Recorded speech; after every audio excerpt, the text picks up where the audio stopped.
In tema biogas a Caveniera Cavarzere è intervenuto l'ex sindaco Tommasi, il quale vuole chiarire alcune situazioni venute alla luce che sembrano dare maggiori responsabilità sulla questione rispetto a quelle effettive. Il punto di partenza è che il procedimento è gestito in toto dalla Regione Veneto. Unica cosa in cui è competente il comune, in questo caso quello di Cavarzere, è che può solo dare l'assenso alla realizzazione dell'opera o il diniego.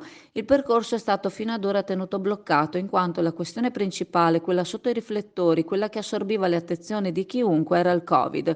La procedura è stata poi attivata alla chiusura del mandato. Mentre è stato smentito che non ci sia stato dialogo con la ditta proponente, Tommasi ricorda che all'impianto era stato dato un no in tutto il territorio comunale. Questo in quanto lo stesso, il più grande del Veneto, non avrebbe portato assolutamente nulla al territorio, né in termini di lavoro, né in termini di ricchezza, né in termini di risparmio energetico. Ciò che l'impianto porterà nel territorio sarà, come afferma Tommasi, inquinamento, traffico e odore di letame, o per essere espliciti di merda. Questa è la realtà e questo a 300 metri dal comune in linea d'aria.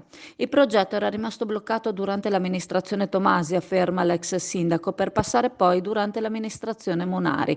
La responsabilità resta comunque in capo alla Regione Veneto, la quale ha dato parere positivo alla struttura, nonostante il parere negativo anche della ALS 3, che ha dato il parere positivo alla realizzazione, sostiene Tommasi, ha accettato di far morire il territorio. Se sarà realizzato, Cavarzere correrà verso un inesorabile destino e chiede Tommasi a tutte le forze politiche, maggioranza e minoranza, al di là di bandiere e colori di appartenenza, di unirsi sensibilizzando il territorio e la cittadinanza, cercando di fare massa comune e andare, appoggiati dalla popolazione, in regione per manifestare il proprio dissenso verso quest'opera che definisce assurda e che porterà alla morte di Cavarzere.